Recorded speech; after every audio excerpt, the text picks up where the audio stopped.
지금 러시아 전역이 한국 영상 하나의 감동의 바다가 됐다고 합니다. 새벽이 넘은 시간에도 시청률이 계속해서 올라가고 있다고 하죠. 할아버지가 TV를 보다가 갑자기 울었다는 모습을 보았다는 아이도 있었습니다. 그 새벽에 잘못 올라간 단 5분짜리 한국 영상이 러시아 전역을 뒤흔들고 있습니다. 도대체 무슨 영상이었기에 러시아 사람들이 영상을 보고 오열했을까요? 영상을 보기 전 구독과 좋아요 눌러주시면 영상을 제작하는 데 있어 큰 힘이 됩니다. 저는 러시아 국영방송에서 편성부 차장으로 일하고 있는 리디아 이바노바입니다. 15년간 한 번도 실수한 적이 없는 완벽주의자였죠. 그런데 그날 밤, 제 인생을 완전히 바꿔놓은 5분간의 실수가 일어났습니다. 2024년 3월 15일 새벽 2시였어요. 심야 프로그램 편성을 마무리하고 있던 저는 극도로 피곤한 상태였습니다. 이혼 후 혼자 살면서 일에만 매달려온 지 3년째, 제대로 된 휴식이란 걸 모르고 살았거든요. 그날도 마찬가지로 커피 한 잔으로 버티며 마지막 프로그램 편성을 하고 있었죠. 평소 같으면 러시아 농촌 다큐멘터리를 틀어야 했는데 졸음에 취해 실수로 다른 폴더를 클릭했습니다. 한국 농촌 다큐멘터리 5분 분량이었어요. 제가 클릭한 걸 확인도 못하고 그대로 송출 버튼을 눌렀죠. 완전히 정신이 나간 상태였습니다. 집에 와서 잠깐 눈을 붙이려던 순간 핸드폰이 미친 듯이 울리기 시작했어요. 새벽 3시에 이게 뭔 일인가 싶어서 받았더니 방송국 당직 직원이었습니다. 시청자 문의 전화가 너무 많이 와서 교환기가 마비됐다는 거예요. 처음엔 뭔 소리인지 이해가 안 됐죠. 급하게 방송국으로 뛰어갔습니다. 도착해보니 완전 난리가 났더라고요. 평소 새벽 2시 시청률이 0.5%도 안 되는데 그날은 41.2%까지 치솟았다는 겁니다. 러시아 방송 역사상 전무후무한 일이었어요. 저도 처음엔 뭔 일인지 몰랐죠. 녹화된 방송분을 다시 봤을 때 충격이었습니다. 한국 시골 할머니들이 된장찌개를 끓이는 장면이 나오고 있었거든요. 자막도 없었는데 화면 속 할머니들의 모습이 너무나 정겨웠어요. 이웃집에 가서 함께 나눠 먹고 서로 웃으며 이야기하는 모습들이 계속 나왔죠. 당직 직원이 시청자들의 반응을 들려줬습니다. 우리 바부시카가 저랬다며 울먹이는 할머니들, 어릴 때 마을 풍경 같다고 하는 어르신들의 전화가 끊이지 않았다는 거예요. 저는 완전히 당황했습니다. 이게 실수였다고 해야 하나 아니면 그냥 넘어가야 하나 고민이 됐죠. 상부에 보고해야 한다는 생각과 시청자들의 뜨거운 반응 사이에서 완전히 갈등했어요. 15년간 한 번도 실수한 적 없던 제가 이런 큰 실수를 저질렀다니. 하지만 시청률 수치는 믿을 수 없을 정도였습니다. 이런 반응은 정말 처음 봤거든요. 다음 날 아침, 방송국에 도착했을 때 더 놀라운 일이 기다리고 있었습니다. 시청자들의 전화가 밤새 계속 왔다는 거예요. 그런데 항의가 아니라 감사 인사였다고 하더라고요. 당직 직원이 받은 전화 내용을 들려줬는데 정말 믿기지 않았습니다. 76세 할머니가 전화를 걸어서는 화면 속 한국 할머니가 된장찌개 끓이는 모습을 보고 울었다고 하셨어요. 우리 어머니가 저랬다면서 말이죠. 또 다른 할아버지는 저 사람들 표정이 너무 따뜻해 보인다며 계속 이야기하셨다고 했습니다. 84세 할머니는 화면 속 할머니들이 이웃과 음식을 나누는 모습을 보고는 옛날 우리 마을도 그랬다면서 한참을 우셨다고 해요. 특히 한국 할머니들이 서로 웃으면서 이야기하는 장면에서 눈물이 났다고 하시더라고요. 저는 솔직히 이해가 안 됐어요. 그냥 한국 시골 다큐멘터리인데 왜 이렇게 반응하는 건지 말이죠. 자막도 없어서 무슨 말인지도 모를 텐데 어떻게 이런 감동을 받는 걸까요? 그때는 정말 몰랐습니다. 하지만 시청률 데이터를 자세히 분석해보니 더 신기한 일이 발견됐어요. 주 시청 연령층이 60대 이상이었는데 이 연령대가 새벽에 이렇게 많이 텔레비전을 본 건 처음이었거든요. 보통은 잠들어 있을 시간인데 말이죠. 특히 여성 시청자가 압도적으로 많았어요. 할머니들이 대부분이었습니다. 편성부장님이 저를 불러서 이게 뭔 일이냐고 물어보셨습니다. 실수라고 말씀드려야 하나 고민했지만 정직하게 털어놨어요. 그런데 부장님 반응이 의외였습니다. 화를 내시는 게 아니라 시청률 수치를 계속 들여다보시더라고요. 부장님이 말씀하시길 이런 반응은 처음 본다고 하셨어요. 그러면서 혹시 시청자들이 뭐라고 하는지 자세히 들어보라고 하시더라고요. 오후쯤 되니까 재방송 요청이 쏟아지기 시작했습니다. 방송국 홈페이지 게시판에도 글이 계속 올라오고 전화도 끊이지 않았어요. 다시 보고 싶다는 사람들이 너무 많았던 거죠. 저는 이런 상황이 처음이라 어떻게 해야 할지 정말 몰랐습니다. 평소라면 실수를 빨리 덮고 넘어가려고 했을 텐데 이번엔 상황이 완전히 달랐어요. 완벽주의자인 제가 이런 혼란 속에서 어떤 결정을 내려야 할지 정말 막막했습니다. 하지만 뭔가 특별한 일이 일어나고 있다는 건 분명했어요. 국상부에서 결정이 내려졌습니다. 시청자 요청이 너무 많으니까 다음날 같은 시간에 재방송하자는 거였어요. 저는 내심 걱정됐죠. 이게 진짜 좋은 결정일까 싶어서 말이에요. 혹시 첫 번째가 우연이었다면 어떻게 하나 하는 생각도 들었습니다. 재방송이 실패하면 제 책임이 더 커질 것 같았거든요. 완벽주의자인 저에게는 불확실한 상황이 너무 괴로웠어요. 재방송 날 저는 집에서 직접 시청률을 확인했습니다. 새벽 2시부터 숫자가 올라가기 시작하더니 결국 47.3%까지 치솟았어요. 첫 방송보다 더 높았던 겁니다. 정말 믿을 수 없었죠. 이런 일이 실제로 일어날 수 있는 건가 싶었어요. 핸드폰으로 실시간 시청률을 보면서 계속 화면을 새로 고침했는데 숫자가 계속 올라가더라고요. 더 놀라운 건 그 다음이었습니다. 재방송을 본 시청자들이 방송국으로 직접 찾아오기 시작했던 거예요. 다음날 아침 출근하니까 로비에 할머니 할아버지들이 줄을 서서 기다리고 계시더라고요. 경비 아저씨가 새벽부터 오신 분들이 있다고 하시더라고요. 70대 할머니 한 분은 눈물을 흘리며 고맙다고 인사하셨어요. 잊고 있던 걸 다시 떠올리게 해줘서 감사하다면서 말이죠. 또 다른 할아버지는 제 손을 꼭 잡고는 고향 생각이 났다며 계속 고개를 끄덕이셨습니다. 심지어 케이크까지 들고 오신 할머니도 계셨어요. 그때 처음으로 뭔가 다른 감정이 들었습니다. 단순한 실수가 아니라 정말 특별한 일이 일어나고 있다는 느낌이었어요.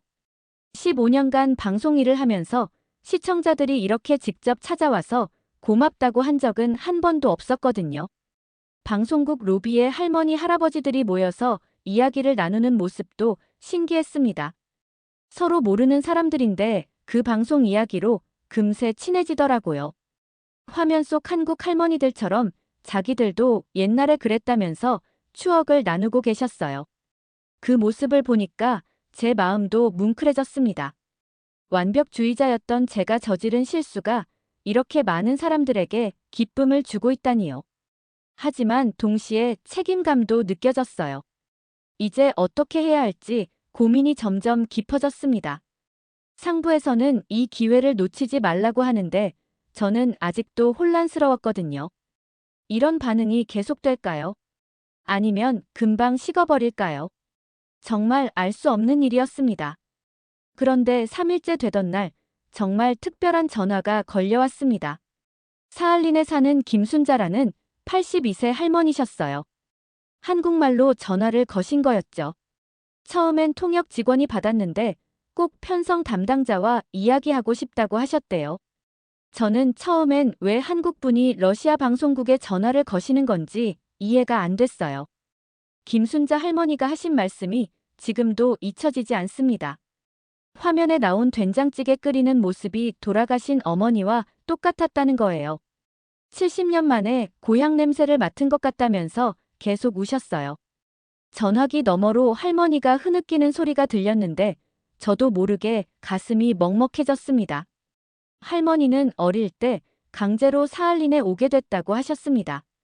그때 어머니가 된장을 조금 가져와서 평생 아껴가며 끓여주셨다고 해요. 그 맛을 잊을 수가 없었는데 화면에서 똑같은 모습을 보니까 눈물이 났다고 하시더라고요. 할머니 목소리가 떨리면서 말씀하시는데 저도 모르게 울컥했습니다. 엄마가 마지막에 남긴 된장으로 60년을 버텼다고 하시면서 말이에요. 저는 그때까지도 완전히 이해가 안 됐어요. 그냥 요리하는 장면인데 왜 이렇게 감동받으시는 건지 말이죠. 하지만 할머니 목소리에서 진짜 그리움이 느껴졌습니다. 뭔가 깊은 역사가 있다는 걸 알 수 있었어요. 김순자 할머니뿐만 아니라 다른 고려인 할머니들도 연락이 왔습니다. 우수리스크에 사시는 분들이었는데 모두 비슷한 이야기를 하셨어요. 화면 속 모습이 자기들 조상의 삶과 똑같다면서 말이죠. 특히 한 할머니는 우리 할머니가 저렇게 이웃들과 나눠 먹으라고 하셨다며 펑펑 우셨어요. 그제야 뭔가 큰일이 일어나고 있다는 걸 깨달았습니다. 단순히 시청률이 높은 게 아니라 정말 사람들 마음을 움직이는 일이었던 거예요. 저도 모르게 역사적인 순간에 서 있다는 생각이 들었습니다. 이런 일이 정말 일어날 수 있는 건가요? 제가 실수로 틀어놓은 5분짜리 영상이 이렇게 많은 사람들의 가슴 깊은 곳을 건드릴 수 있다니 말이에요. 완벽주의자였던 저에게는 정말 충격적인 경험이었습니다. 실수가 이렇게 아름다운 결과를 만들어낼 수도 있구나 하는 생각이 들었어요. 그리고 이때부터 저는 뭔가 다른 일을 해야 한다는 생각이 들기 시작했습니다. 단순히 편성 업무만 하는 게 아니라 말이죠. 김순자 할머니 말씀을 듣고 나서 저는 그냥 넘어갈 수가 없었습니다. 직접 만나서 이야기를 들어보고 싶다는 생각이 들었어요. 편성부 일정을 조정하고 사할린으로 가는 비행기표를 끊었습니다. 상사들은 왜 굳이 그런 일까지 하느냐고 말렸지만 저는 꼭 가야겠다는 마음이 들었거든요. 김순자 할머니 집에 도착했을 때 정말 놀랐습니다. 조그만 아파트였는데 벽에 한국 사진들이 가득 붙어 있었어요. 할머니가 직접 차를 끓여주시면서 이야기를 시작하셨습니다. 1945년 일본이 조선인들을 강제로 사할린에 데려왔을 때 할머니는 겨우 3살이었다고 해요. 어머니가 고향에서 가져온 된장 항아리 하나로 평생을 버티셨다고 하더라고요. 된장이 떨어질까봐 조금씩만 써가면서 말이죠. 할머니가 직접 된장찌개를 끓여주셨는데 정말 눈물이 났습니다. 70년 동안 지켜온 그 맛이었거든요. 화면에서 본 한국 할머니들과 똑같은 손짓으로 된장을 풀고 계시더라고요. 할머니가 말씀하시길 엄마가 마지막에 남긴 된장으로 60년을 버텼다고 하시면서 눈물을 흘리셨어요. 그 순간 저는 제가 실수로 틀어놓은 그 영상이 단순한 다큐멘터리가 아니라는 걸 깨달았습니다. 누군가에게는 잃어버린 고향이었고 어떤 이에게는 돌아가신 어머니의 추억이었던 거예요. 할머니 집을 나오면서 저는 완전히 다른 사람이 된 기분이었습니다. 15년간 그냥 기계적으로 편성 일만 하던 제가 이렇게 깊은 감동을 받을 줄은 몰랐거든요. 비행기에서 돌아오는 내내 생각했어요.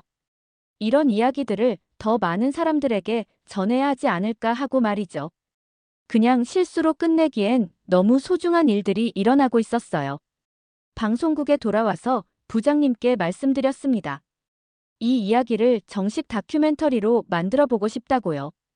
처음엔 편성부 차장이 왜 갑자기 제작을 하려고 하느냐며 의아해하셨지만 김순자 할머니 이야기를 들려드리니까 흔쾌히 허락해 주셨어요. 다큐멘터리 제작 승인이 떨어지고 나서 정말 신기한 일들이 벌어지기 시작했습니다. 방송 이후 러시아 전역에서 된장찌개 만들기 열풍이 일어난 거예요. 모스크바 한인타운에 있는 식료품점 사장님이 전화를 걸어왔는데 된장이 완전히 매진됐다고 하더라고요. 하루에 보통 2~3개 팔리던 된장이 갑자기 50개씩 나간다는 거였어요. 더 놀라운 건 러시아 할머니들이 고려인 할머니들에게 직접 요리법을 배우러 가는 현상이 일어났다는 겁니다. 상트페테르부르크에 사는 따냐 할머니는 고려인 마을까지 찾아가서 된장찌개 만드는 법을 배웠다고 전화를 주셨어요. 처음엔 서로 어색했는데 함께 요리를 하다 보니까 금세 친해졌다고 하시더라고요. 특히 음식을 나누는 문화가 다시 살아나고 있다는 이야기를 많이 들었습니다. 아파트에서 혼자 살던 할머니들이 이웃집에 된장찌개를 끓여서 나눠주기 시작한 거예요. 블라디보스토크의 한 아파트 단지에서는 아예 공동 부엌에서 함께 된장찌개를 끓여 먹는 모임이 생겼다고 해요. 예카테린부르크에서는 고려인 할머니가 러시아 할머니들을 위해 요리 교실을 열기도 했습니다. 처음엔 된장찌개만 배우러 왔는데 점점 한국 문화에 관심을 갖게 됐다고 하더라고요. 한글을 배우고 싶다는 할머니들도 생겼어요. 방송국에도 계속 감사 인사가 왔습니다. 외로웠던 노인들이 이웃과 교류하게 됐다는 이야기들이었어요. 특히 독거노인 문제가 심각한 러시아에서 이런 변화는 정말 의미 있는 일이었습니다. 정부에서도 관심을 갖기 시작했어요. 보건복지부에서 연락이 와서 이런 공동체 문화가 노인들의 정신 건강에 도움이 된다며 지원하겠다고 하더라고요. 저는 이런 변화들을 보면서 정말 신기했습니다. 제가 실수로 틀어놓은 5분짜리 영상이 이렇게 사회 전체를 바꿔놓을 수 있다니 말이에요. 된장찌개 하나로 이렇게 많은 일들이 일어날 줄은 꿈에도 몰랐거든요. 다큐멘터리 제작이 본격적으로 시작되면서 저는 한국에 가보고 싶다는 생각이 들었습니다. 영상 속 그 할머니들을 직접 만나서 인터뷰를 해보고 싶었거든요. 상부에서는 처음엔 예산 문제로 반대했지만 시청자들의 관심이 워낙 높아서 결국 허락해줬어요. 한국행 비행기를 타면서 정말 떨렸습니다. 과연 어떤 분들일까 하는 궁금함도 있었고요. 경상북도 안동의 작은 마을에 도착했을 때 정말 놀랐어요. 영상에서 본 것보다 훨씬 아름다운 곳이었거든요. 마을 할머니들이 저를 반갑게 맞아주셔서 감동받았습니다. 특히 이순덕 할머니라는 분이 영상에 나왔던 그분이셨어요. 82세이신데도 정정하시고 웃음이 정말 따뜻하셨습니다. 할머니가 직접 된장찌개를 끓여주시는 모습을 보면서 김순자 할머니 생각이 났어요. 똑같은 손짓이었거든요. 이순덕 할머니가 말씀하시길 이웃과 나누는 게 당연한 일이라고 하시더라고요. 혼자 먹으면 맛이 없다면서 말이에요. 그 말을 듣는 순간 왜 러시아 할머니들이 그렇게 감동받았는지 이해가 됐습니다. 할머니들과 함께 김장도 해보고 마을 잔치에도 참여했어요. 서로 모르는 사람들인데도 금세 가족같이 대해주시는 모습이 정말 인상적이었습니다. 특히 할머니들이 제가 러시아에서 왔다고 하니까 더욱 반가워 하시더라고요. 먼 곳에서 왔는데 고생했다며 계속 음식을 챙겨주셨어요. 서울에서도 며칠 머물면서 아파트 공동체 문화를 체험해봤습니다. 반포동의 한 아파트에서는 정말 놀라운 일이 일어나고 있었어요. 층별로 돌아가면서 반찬을 나눠 먹는 문화가 있더라고요. 도시에서도 이런 따뜻한 이웃 관계가 있다는 게 신기했습니다. 한국에서 일주일을 보내면서 저는 완전히 다른 사람이 됐어요. 그동안 차가운 도시 생활에만 익숙했던 제가 이런 따뜻함을 느낄 줄은 몰랐거든요. 러시아로 돌아가는 비행기에서 다짐했습니다. 이런 따뜻함을 러시아 사람들에게도 전해주고 싶다고요. 한국에서 돌아온 후 본격적인 다큐멘터리 제작에 들어갔습니다. 제목을 5분의 기적이라고 정했어요. 정말 기적 같은 일이었거든요. 1편이 방송되자마자 또다시 엄청난 반응이 일어났습니다. 시청률 52.8%를 기록하면서 러시아 다큐멘터리 역사상 최고 기록을 세웠어요. 더 놀라운 건 시청자들의 변화였습니다. 방송을 본 후 실제로 이웃과 교류를 시작하는 사람들이 늘어났거든요. 모스크바의 한 아파트에서는 층별로 돌아가면서 요리를 해서 나눠 먹는 모임이 생겼어요. 상트페테르부르크에서는 고려인과 러시아인이 함께하는 요리 교실이 정부 지원으로 확대됐습니다. 시청자들의 요청으로 시즌 2, 시즌 3까지 제작하게 됐어요. 한국의 다른 지역 문화들을 소개하는 내용으로 확장됐습니다. 각 시즌마다 50%가 넘는 시청률을 기록했고요. 정부에서도 이 프로그램을 문화 교류의 모델 사례로 선정했습니다. 러시아와 한국 정부가 공식적으로 할머니 교류 프로그램을 시작하기도 했어요. 저는 편성부 차장 자리를 그만두고 다큐멘터리 전문 PD로 전향했습니다. 15년간 해온 편성 일을 포기하는 게 쉽지 않았지만 이런 의미 있는 일을 하고 싶었거든요. 지금은 세계 각국의 따뜻한 이웃 문화를 소개하는 시리즈를 제작하고 있어요. 얼마 전에는 정말 감동적인 일이 있었습니다.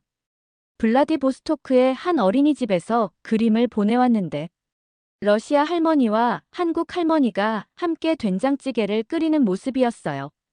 아이가 그림 밑에 삐뚤삐뚤한 글씨로 따뜻함이라고 러시아어로 써놨더라고요.